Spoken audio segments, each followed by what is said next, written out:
Hello and welcome to the WCI Ontario Secondary School Literacy Test Preparation Presentation.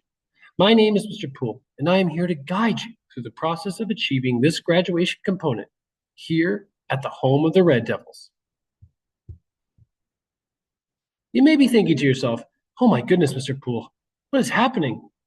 What is this you speak of? Where am I? Who am I? But rest easy, my friends, we are here to help you. So sit tight, wipe that sweat from your brow, and let's get going. The first and most important thing all of us here at WCI can tell you is not to panic. Easier said than done, Mr. Poole. Oh, I know, but with our help and guidance and your hard work and perseverance, you will be just fine. This test is not set up for you to fail, and that is not what we are aiming for. Now let me guide you through the wonderful world of the Ontario Secondary School Literacy Test. Firstly, it is important to note what on earth this test is, why we conduct it, and why you are required to complete it successfully. The USSLT was put in place to ensure that all students have a baseline literacy level by the end of their grade 9 year. That is why you write in grade 10. No matter what, the Ministry of Education mandates that all students leave secondary school literate, as proven through a successful test or literacy course. Literate citizens are happy citizens who live more fulfilling lives. So let's pass this test the first time around. And remember, Red Devils, we want you to succeed. We want you to pass. And one multiple choice question may make the difference. So take full advantage of all the support we can provide you. Listen up. For this year's OSSLT, there are two 60-minute blocks of time for testing. This test will take place on April 4th. Attendance is absolutely mandatory on this day. Remember, you cannot graduate without a successful test. It's not going anywhere. Unlike in past years, you will complete your test on verified and secure Chromebooks. No wrist cramps for you. So, who are you? And more importantly, are you writing this test? Well, if you're currently in grade 10 and previously eligible grade 11 or 12, you are required to complete the OSSLT on Friday, April 4th during your period 1 class. But gee golly, Mr. Poole, this sure is a ton of pressure here for two 60-minute testing blocks. Seems a bit tough to go in cold. Wondering what I will see when I get there? Well, you're in luck. During period 1 and 2 on February 25th, you will be completing a practice test to ensure you know what's what. This is just another step we are taking to help you succeed. Our amazing literacy team here at WCI will then look over your practice tests and reach out to provide further support and help you succeed on the official one. Cue a big old thumbs up. Remember, Red Devils, we want you to succeed. We want you to rock this test the first time. As with any test, there are guidelines that we must follow. For instance, we must provide you with a break and a snack between your testing blocks. Lukewarm water and bread crusts work. Nah, we got the good stuff. Nice. Further to that, you will be prohibited from using any other technology besides your verified Chromebook. That includes cell phones, so keep them in your bag or locker. These will be taken away and your test will be ended if you are caught using your cell phone in any capacity. Finally, you all have a role to help maintain a respectful testing environment for all. Quiet concentration is key. Say that 5 times fast. Now that you understand the purpose and logistics of this day, it's time to go over what to expect on the test. Take a peek at that computer screen. It may not look too unlike what you'll witness on February 25th and April 4th, but let's dive in to find out more. So the day is here. It's April 4th. You are going to crush this literacy test. You're so freaking literate, it's not even funny. Time to prove it. Your test will consist of approximately 19 multiple choice questions during your first 60-minute block. You will read passages and answer questions. Your second 60-minute block will include reading comprehension questions based on a passage. And finally, an opinion-based short essay. As mentioned before, your reading tasks will require you to, well, read a text, and respond to a number of multiple choice questions and one open-ended response. This reading comprehension portion of the test equates to over 50% of your total score in the OSSLT.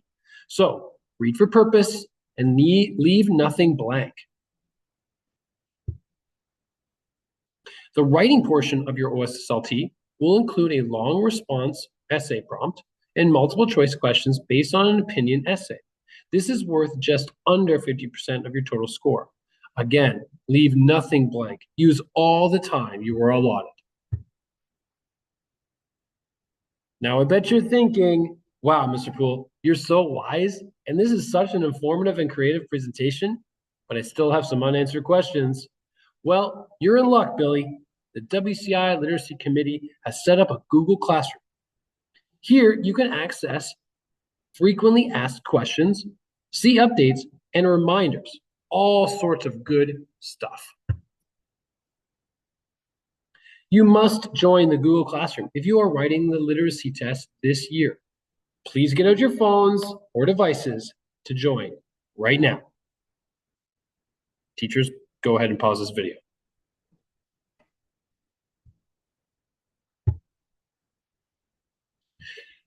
All right, welcome back. Further to that, you can always ask a teacher. That's why we're here. And you can ask specifically, holy moly, that's me. But that's also Mrs. Siderius. She is our super OSSLT expert here at WCI and is here to help. If for any reason you cannot find her, come on down to resource or the PE office and chat with me, Mr. Poole. That's me on the right. This is my voice.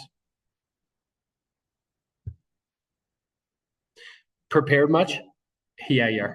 I got some great vibes about this. But what can you do the day of to make this experience as seamless as possible?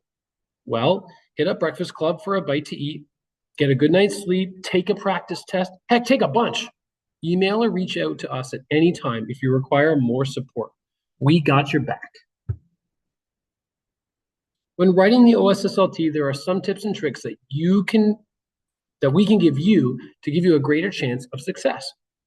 Firstly, classic multiple choice strategies include eliminating the answers you know are not correct for sure. As with any assessment, don't leave anything blank. Check to see if there is a length for how much you should write. If there are 3 lines, it's likely the testers want you to fill 3 lines worth. Ensure that you read over the question multiple times to actually understand the question and what it's actually asking. Avoid rambling. A good rule is always consider part of the question in your answer. Finally, be bold. Stick to a side of your opinion, especially in that writing portion. Write as if there's no other possible outcome. Your opinion is right. All subjects, not just English. For instance, inferring and making predictions is a skill you can use in science. Making connections is a skill you can often use in history classes. Remember, literacy crosses all sorts of subjects. For the reading portions of your OSSLT, you should understand the type of text you will encounter. It could be a real-life narrative, like the biography of yours truly, Mr. Poole. I really hope not. You'll come across informational paragraphs that convey strict and concise information. It could also be a dialogue where multiple people discuss a topic. Finally, you could encounter an opinion-based text. To achieve success on your OSSLT, you will need to understand how to provide support to your ideas. Extracting key ideas and proof from a text will make your own responses seem valid. Secondly, you may have all the right answers, but you'll need to organize them correctly. Finally, before hitting submit, give your work a quick read-through to check to see if you can avoid any silly errors that you know better. As with any major government test, there are very strict scoring processes that would benefit you from knowing. So let's get an A for effort as we learn more. Get it? A for effort? All right, moving on. In order to demonstrate and achieve considerable comprehension on your writing task, you will include accurate and specific ideas directly from the text. For instance, if you're asked to respond to a text that focuses on a young entrepreneur creating green, sustainable ways to reuse old socks, it may be a good idea to mention key information like the socks, the process, or the benefits laid out in the text that you are actually reading. I know it seems silly, but when your opinion paragraph is being scored, you will need to consider, well, having an opinion. And opinions are great when they won't win you a political election. Well, let's not go there. You need supporting details. You need to appeal to the reader's heart and mind. You need to sound coherent. Writing conventions are also very important. They include, but are not limited to, spelling, grammar, punctuation, literary devices. They're all graded based on your control, accuracy, and use of those conventions. Were these distracting to your overall writing ideas? Were they reviewed, corrected before completion? Was there evidence of that control and knowledge? With conventions, it's always best to read your writing aloud in your head. If it doesn't sound quite right, go back and change it. Besides the February 25th practice text occurring in your morning classes, the attached links are also available for you to utilize just to see what you should expect on the official test day. Check those out. A final note to all you OSSLT Red Devil writers. You have the full support of all teachers in this building. We want you to succeed, and we believe that you can. Good luck. Add yourself to the Google Classroom. Practice test on the 25th. We got this.